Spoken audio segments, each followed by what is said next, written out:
not ready.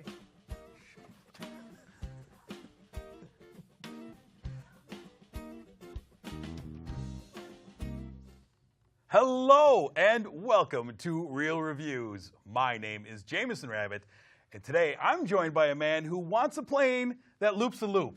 Me, I want the hula hoop. Oh, wow. You know what that's from? Refresh my memory. That is from the Chipmunk Christmas song. Wow. Want a plane You're that right. loops the loop. You're right. You know what they should do? They should make more of those movies. Oh, from your lips to God's ears, we just might get some of that sooner than you think. And segue. Yes, so here we are. We have a big week, and of course, we're going to start off on the marquee with the biggest movie of the week. We have the newest installment in a mega franchise that everyone's been waiting for. I'm talking about Alvin and the Chipmunks, The Road Chip. You're welcome. Yeah. I really wanted to see it, but I had to see that stupid Star Wars. You had something else to do? Yeah. Anything else? So this is the fourth installment of the Alvin and the Chipmunks franchise. This one sees the gang thinking that Dave is going to go get married to a new lady of his. Yes, he's found a new lady, and there's a misunderstanding. They think he's going to marry her and leave them behind, and his lady friend has a son who doesn't like the Chipmunks, and he is torturing them. And wait, what if he's our stepbrother? What happens then? That would be terrible because he's mean to us. We also have them getting into it with an air marshal played by Tony Hale from Arrested Development. He is the cop of the skies who is chasing after them. He's a bumbling idiot cop, and just can't catch these darn chipmunks. Yeah, that's your synopsis of. Was the Chipettes in this? The Chipettes were in this, of course. The Chipettes are actually more famous in this universe than the Chipmunks. I believe it. Everyone's like, we like the Chipettes. You know them? Mm-hmm. Like, yeah, I'm Alvin. Now, I saw the first movie, and I did not see the second or third one, and then I went and saw this. I'll just say, I'm not the audience for this movie. Yeah. I am not your target demographic. Yes, I liked the Chipmunks when I was a small child back in the early 80s, but. And then you realize all you had to do was take that LP and put it on a higher setting. Yeah. I remember playing around with that, you know. And there's some really terrible song and dance numbers in this movie. Pretty rough. And Jason Lee is, I don't know what it is when you're not quite phoning it in, like you haven't reached the level of phoning it in a performance yet. Yeah. He felt like he didn't want to be there. I can't see why he wanted. Tony Hale was actually fun, though. Tony Hale was having a good time. He was playing the over-the-top cop. You know, he was a good time. But for the most part, this movie was so one note. And like I say, if you're a little kid, you probably love it. They make these movies every couple of years because they do well. They don't make them to lose money. And this made money. I saw the box office, and I'm like, wow, number 5 is coming around. There's an audience for this movie. It wasn't me. So my score is very much a personal score, and that's what they are. I gave Alvin and the Chipmunks 1 star. Wow. I love kids' movies, right? I mean, we're big fans of animated films and such. Loved the Peanuts movie recently, but this movie just had one joke that they just went to for an hour and a half. I think there should be a mashup with Garfield. Get Bill Murray to do his role again. Yeah, I'm sure he'll love to Garfield do that. He had such a great time on the Garfield films. But, so that's my review on Alvin and the Chipmunks. Mike, what do you have for us? Oh, I went to see Sisters. Yes. This is directed by Jason Moore, who also did Pitch Perfect. A very good movie. Yes. Starring some of my favorite comedians, Amy Poehler and Tina Fey. Yeah. They play sisters, and they find out that their parents are selling their childhood home. These sisters, something you need to know, are polar opposites. Tina Fey is a wild party animal, and then Amy Poehler is an over-the-top, helpful, motherly type person. And one of the things that Tina Fey wanted to do for Amy was one last bash at the parents' house where Amy gets to be the party person and Tina Fey gets to chill and be the party mom. Right. It pretty much, you would think, would write itself after that.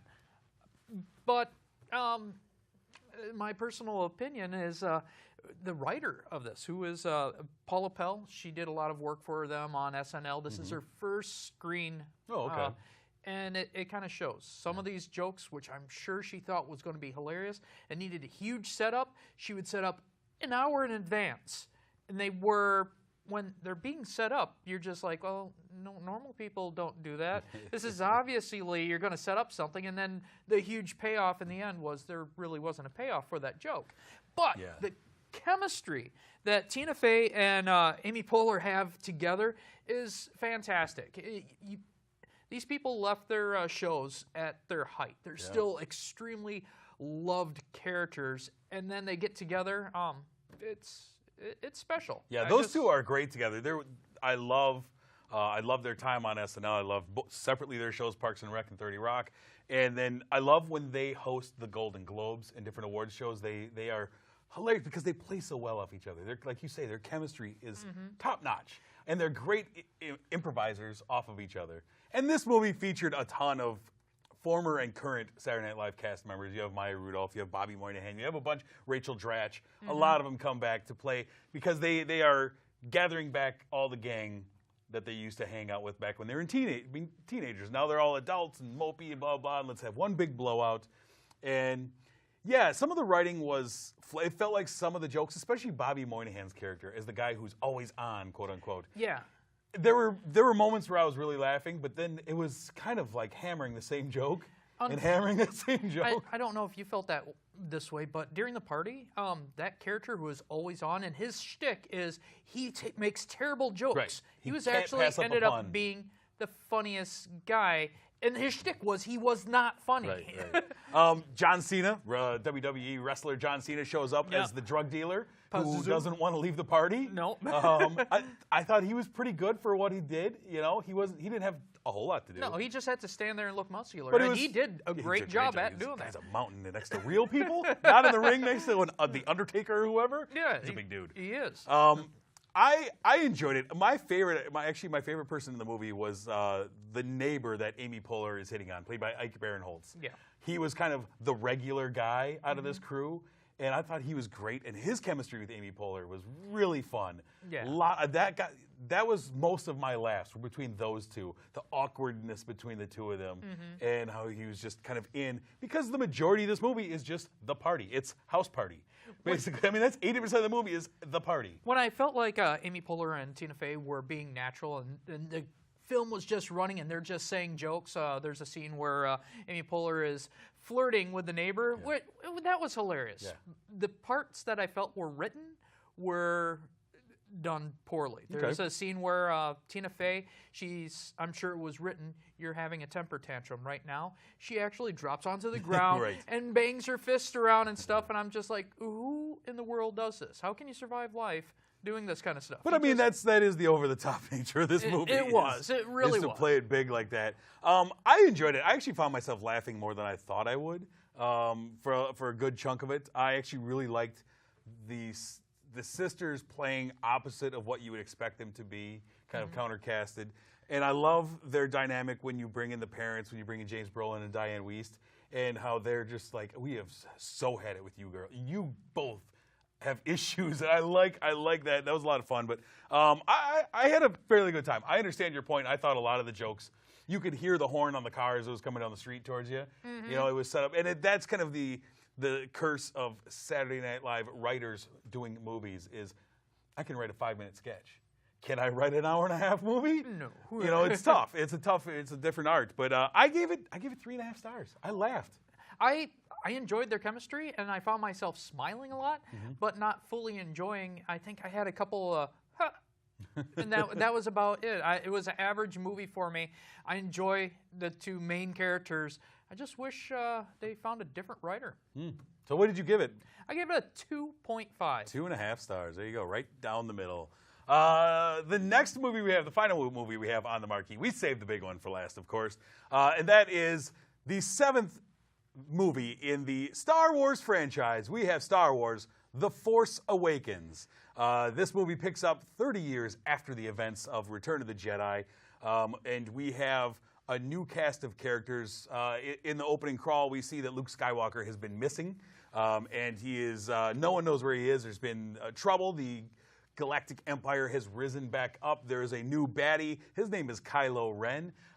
He is out. There's a new Force kind of replacing the stormtroopers. They're called the First Order, and they have a new mission. They are out wiping out worlds. And you have a young girl played by Daisy Ridley. Her name is Rey. You see her right here in the trailer. And Rey is living on the planet of Jakku, another desert planet, very similar. Now, this movie is it opens up very similar to A New Hope. You see her with BB-8, the new face. BB-8 is the face of the franchise as far as I'm concerned right now. Yeah. And I think he's a great little droid with a lot of personality. And you have Finn, who is a stormtrooper right there. He is a stormtrooper who just doesn't have the stomach for doing stormtrooper duties. Well, the whole let's kill everyone type thing, I get to. And we find out that these new First Order stormtroopers are not clones. They are people who are raised from birth, basically. Yeah. And you have Kylo Ren, who is like I say, the new Sith Lord, who is a bit temperamental, a bit petulant at times. He goes off on his missions. He's played by Adam Driver. And he's a younger Sith Lord, a Sith Lord in training, I would say, not fully in control of his powers. I've said before, he reminds me of a community college Sith Lord. Like he doesn't quite have the powers of the ones we've seen before. No, but he's learning. He's definitely not skilled in the. He has one, his little force hold and force push. Excellent, phenomenal. His swordplay, little rusty. He's working on it, and he's got a temper issue. But we also have Oscar Isaacs, who is playing the new flyboy in charge of the X-Wing squadron. He is Poe, and they all kind of our heroes come together. We also get some great older actors. We get Harrison Ford comes back as Han Solo. You get Chewbacca. You get Princess Leia. You pretty much get everyone but Lando. Yeah, I know. It was. Yeah. And I'm just gonna say, Harrison Ford. My favorite thing about this movie, as soon as he shows up on screen, he was written so well. Harrison Ford has such underrated comedic timing. It's unreal. And when written well, there were genuine gut laughs that I got from him. Especially there's a scene where he's dealing with two different groups, and he says, "No, I'll just talk to him. I'll get us out of it. It works every time." It works every time. Chewie's like, "I don't think so." That's one thing I really did love about this movie. Witty comedy. I don't think it was just him. It was pretty much everybody had good dialogue. This is pretty much unheard of. Well written. It was extremely well written. I found myself laughing quite frequently throughout this movie. A lot like Avengers, where Avengers are always trying to hit a joke. Yeah. This one, it seemed like it was more organic. It came naturally. The jokes came quite frequently, but it just felt like it belonged there. Yeah. Well, and that's, to your point, it's so well written. Now, we are staying away from spoilers. There has been so much going on with Star Wars spoilers, and I'm not going to be the one to get the irate nation going, but there's so much great chemistry in this movie that really harkens back to the great days of Star Wars. When you cared about these characters, and you cared about what happened to them, and you felt this bond between them, and going forward, the relationship between Finn and Rey, Daisy Ridley, John Boyega, I thought was great. And it came natural. There was a lot of humor with them, and they didn't force a romantic angle. It felt like two people who were bonded in fire. That's what I really liked. I really liked it. There was a little flirtation, but it felt natural, and it felt like two people who were kind of awkward around each other. And just talking about Daisy Ridley, she is a phenomenal actress. Really great. For Star Wars, really. She blew me away. You could phone this in. People will throw your money at this movie. But she really brought it out. She is one of my favorite characters right now. Yeah. You saw the emotion, and it was the proper emotion for the dialogue she's having, the situation she's having. That's usually... She's got so much backstory that we got to find out that I am so excited to find out about. I bought the book. It should be coming. Yeah. And I read the comic book series. I'm actually a Star Wars nerd, if no one knows this about me. We're both Star Wars nerds. Collect all the comic books. Yeah, I'm that guy. So our big baddie, Kylo Ren, he's been kind of one of the big faces leading up to this of what people know before they know what's going on in the movie. What did you think of Kylo Ren as your bad guy? I thought he was excellent. I thought if you're going to compare him to Darth Maul or Darth Vader, I think aesthetically those characters looked better. Yeah. But Kylo Ren, again, you don't have we haven't had good dialogue. We haven't had great acting come out of Star Wars. And this guy sounded menacing and calm at the same time. Like, it's someone who will rip your heart out, but he'll do it peacefully. No, there's, like you say, he doesn't have the presence of especially Vader.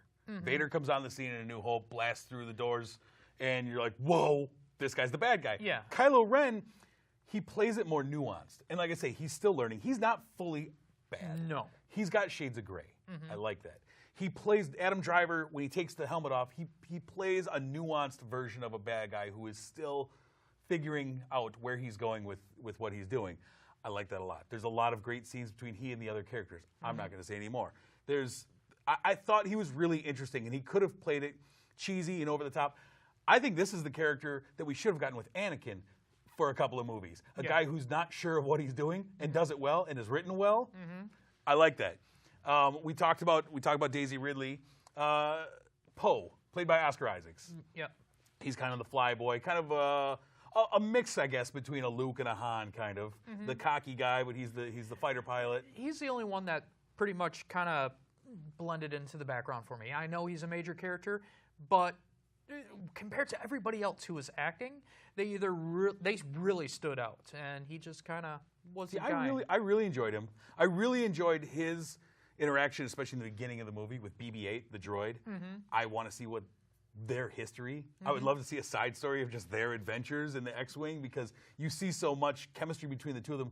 Now, the opening of this movie, like I say, is very much A New Hope. I mean, so much. It kind of shocked me at first when it opened. Like, wait, I've seen this.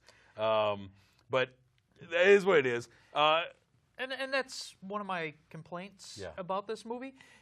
It is nothing really too original. Right. It is Star Wars. It and took you the will base layout for that. And this is written really for the fans. I give it a pass on that because, what are you going to do? You're kind of doomed when you make something that is so loved by so many people. Some people are going to find flaws. Your best bet is just kind of do what's already been done. Well, and I think that J.J. Abrams did a great job of making this a movie that, if this is your first entree into the Star Wars universe, I think this is a great movie. Yeah. We talked about this with Creed. If you don't know the history of Rocky, Creed's still a great movie on its own. It is. And I think this is the same thing. If you're a kid, you're 9 years old, and maybe you don't have the whole history, because Star Wars, we look at Star Wars one way, but to a 9-year-old, Star Wars is a almost 40-year-old movie. And there's a franchise, but maybe I'm just into Rebels. And so, you watch this, and this stands alone, and it represents a lot. There's a lot of great hints to the originals. Almost too many. Almost a little heavy-handed with hints to the nods to the originals, but it does such a great job of creating new characters to make you excited about going forward. And these four we've been talking about, I'm so excited to see them in this franchise. See, what I look at Star Wars not as really the movies. Love or hate any of the movies that come out, you are still a fan because it's a universe that you are really connected to. You're invested in. So, the generation behind us who grew up with the Jar Jar Binks and stuff, they are still the same amount of fans as we are because they love the universe. They got theirs. And it's the same universe. And that's what's so amazing about this, more than any other franchise. Star Wars stands the test of time and breaking records still. What franchise can you talk about that is near 40 years old that is still causing a fever? Everything in the world right now is Star Wars, Star Wars. It's the only thing I could think of that could compare to this, because this is a fictional universe that has been life-shaping for a lot of people. And people scoff at that. Some of us define ourselves by a lot of people define their starts and their movie careers. And you can have a conversation with anybody pretty much and say, which one do you identify, the dark side or light side? And no one will question where that reference is coming from. I've had entire conversations that are only Star Wars quotes. The only thing that I could think of that comes close is Star Trek. The big difference between Star Trek and Star Wars is Star Trek has not been on toy shelves for 40 years. Well, and the big thing is, Star Trek has been around longer. Yeah. But JJ rebooted Star Trek a few years ago. Was it a furor like this? Was it a firestorm worldwide? No, it wasn't. And there are still Star Trek movies coming out right now. Yeah. And people aren't going nuts. It's never broken box office records. Star Trek is, some people call it the more intellectual space franchise. It's more science fiction than science fantasy. I don't think it's anywhere near the furor. Now, are their fans just as loyal? Of course. But I don't think it's quite as widespread and accessible as Star Wars. I'm just talking about a fictional universe that has lasted for so long. Yeah. What can you compare to it? You really can't. Yeah. So you had your He-Mans, they came and gone. Your Thundercats, they came and gone. Even your Mockingjays and stuff like that, they're new. I mean, the only thing that I think is also comparable is the Bond franchise. Been around forever. I didn't think about that. You're right. Continuing to reboot itself, basically reinvent itself, copycat itself. That's close. But Star Wars is a beast unto itself that we haven't seen before. The big difference is the Bond universe really only consists of one. Right. It's telling three people. Telling the same story. Same story every time. Where with stories like Star Trek and Star Wars, especially Star Wars, it goes back millions of years. People have written many stories and comic books. A long time ago. In a galaxy, far away. Far away. So with this movie, now, I love this movie. I thought it was really, really good. I don't think it was great. I don't think it was perfect. To me, Empire Strikes Back is a perfect movie. I don't think this was perfect. This movie had flaws. There were certain things. I didn't like the design of some of the characters. They looked kind of wonky. I thought there was, JJ used kind of a little Deus Ex Machina with R2 to kind of fill in a gap that was kind of too easy for me. There was a little bit of the writing. I thought that I was kind of disappointed they didn't use Gwendolyn Christie as Captain Phasma. Hardly at all. I was really excited. You get a physical presence like her to play a female stormtrooper commander, and then you don't even use her. She just kind of is there to yell at Finn once. I thought that was kind of disappointing. I'm hoping that they use her more in the future. And like you say, just kind of the overwhelming, like, well, there's nothing really too original about this. There's a couple other things that I cannot talk about that kind of gave me pause with this, but I really enjoyed it, though. It's a great time. Well worth every rewatch that's been given. When I give it my review, which I'm not going to spoil it, I'm not going to give it right now, but it's going to come, I pretty much looked at it as an installment in the universe of Star Wars and how I feel this stacks up to all the other information and media that I've gotten. I love this movie. Yeah, there's flaws, but there's so few movies that came out this year or even last year where I was like, I need to see it again. I need to see it again. I need to see it again. I want to see this movie. I've already seen it twice. You're on your fourth, right? We're going on it. And you want to see again. Oh, yeah. I mean, it's one of those that, I mean, it's Star Wars. I saw episode 1 4 times. The only movie that I could think of that I felt like that way after I watched it was, yep. And there goes He's the brain. backed himself into the corner. The only movie is the spy movie that came out. Kingsman. Thank you very much. Another great movie. That really one good. I could watch over and over and over again, and I haven't had that feeling until Star Wars came out. I want to see it again. Unfortunately, I got to make all these cookies because of the holidays coming up. The holidays. Holidays. My other big issue with this is your main goal of the Empire, as it were, in this movie is the same main goal that we've seen over and over again. It felt to me like the Superman movies where Lex Luthor, every movie, is just trying to acquire land. That's his only goal in every Superman movie is, I gotta get land, I gotta get land. Like, you're Lex Luthor, do more than that. This movie, you're the Empire. Can we build something different? Yeah, well. You know, come on. That felt so cheap to me that it just... Actually, give me something else. I'm not sure if... I'll talk to you about it. Yeah, we'll talk off air about that. Yeah. I'm telling you, we're not going spoilers, man. No. There's been a firestorm lately about spoilers. People get very, very hurt about finding out anything about the movie. It's difficult for guys who review movies talking about movies that way. Question to any of our viewers who want to get back to us. I would love to know how long we have to wait before we cannot... I'm giving it one more week. I'm giving it one more week. That's it? I'm giving everybody this through the holidays. If you haven't seen it through the holidays... That's on you. I'm spoiling the movie. I looked up the proper etiquette. There is nothing about proper etiquette of when it's no longer a spoiler. You know, it is. You've seen the box office. Everybody should have seen it already. I agree. It broke records because everywhere. Here's what I think, Mike. In a couple of weeks, we are nearing the end of the year. A couple of weeks, we're going to be looking back on our retrospective of 2015. And in such, I'm sure this movie will make a list or two of ours as we are discussing our favorite movies of the year. We have to be able to talk about this movie by that point. That's just the way it is. That's how it ends up. So I want to hear your score, your review before we leave the subject. I give it a 5. I gave it a 5. That's one of the better movies in this universe. I was floored by the acting. It's not perfect, but in my eyes, it is. Mm-hmm. I understand. I had a really, really hard time separating myself for the score. To separate the fanboy who identifies part of himself with Star Wars from a critical look at the movie and giving it the fair shake that I've given every other movie this year. It's hard to separate from that. And there's things that I mentioned. I thought Carrie Fisher was really weak in this movie. You can tell she hasn't acted in a long time. You know, and that was Carrie Fisher had her problems. It was tough. But the fans wanted Carrie Fisher. I know, and it was great seeing her, but then I was like, okay, you're the one. She stood out as acting. I'm acting. And Harrison Ford fell into Han Solo all over again. And seeing Harrison Ford do some of his physical roles was a little also kind of hurt. We don't need to see Harrison Ford run anymore. No. We said this with Indiana Jones, and I'll say it here. We don't need to see Harrison Ford run. It hurts my knees to see him. But I truly enjoyed this movie, and like you, rewatch on rewatch, it doesn't get old. It doesn't get. There's so much nuanced things in the background too to find. Join the 5-star side. No, I can't give it 5 stars. I give it 4.5 stars. It's not, like I say, it's not a perfect movie. Empire's a 5-star movie. I don't think there's any other movie in the franchise that's a 5-star to me. They're all 4.5s.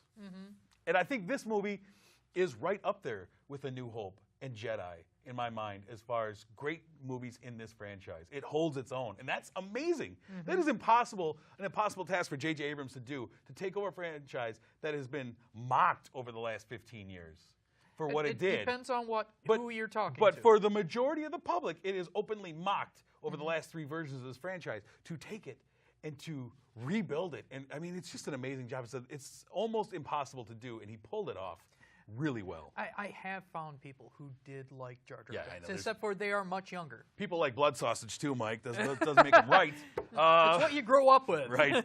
So that is our review of Star Wars The Force Awakens. Before we go, we of course have our real reviews, movie throwback, and we have a movie that deals with some sisters who are in a wartime. They are on a road trip, and they singing and dancing. We're talking about a Christmas movie called White Christmas, starring Bing Crosby, Danny Kaye, Vera Ellen, Rosemary Clooney, and spawns the great song White Christmas by Bing Crosby. Yeah. And it is one of those movies that just it stands strong. All these years later, 1954 it came out, so we are I'm horrible at math, 61 years later. I'm always amazed on Bing Crosby's eyes. It looks like she's been doing the Dune spice. Yeah, it's crazy. Piercing blue eyes. I think Vera Ellen is phenomenal in this, and her dancing is incredible. Danny Kaye is one of my favorite things about this movie. I think Danny Kaye, Vera Ellen, I think they're so much fun. And this movie is streaming on Netflix right now. Check it out. It is the Christmas season. Watch White Christmas. Listen to it. Look at that. They're great. So that is our Real Reviews movie throwback. Before we go, we have one movie to talk about coming soon, the week of January 1st. We have Quentin Tarantino's newest film, The Hateful Eight, where he brings back his whole cast of characters for the Quentin Tarantino Western film. I hope we get to see it at the Palace soon. I'm really excited to see this. I'm really, really excited. He's taking it on tour in 70 millimeter if you can catch it. But we will be talking about that soon. Next week, we will be discussing a whole host of movies, Concussion and Joy, and all kinds of different things. But, of course, before we go, we have to thank our sponsor, Marcus Theaters, the Palace here in Sun Prairie. Thank you for showing us Star Wars so many times, for that wonderful popcorn in the tin buckets. I love it. All those were great. If you want to find more from us, you can do so on Facebook and Twitter. Just look up Real Reviews TV on both of those. Find us, like us, share what we're doing. We have a great time, and we hope you do as well. But until next week, my name is Jameson. I'm Mike Roth. Merry Christmas.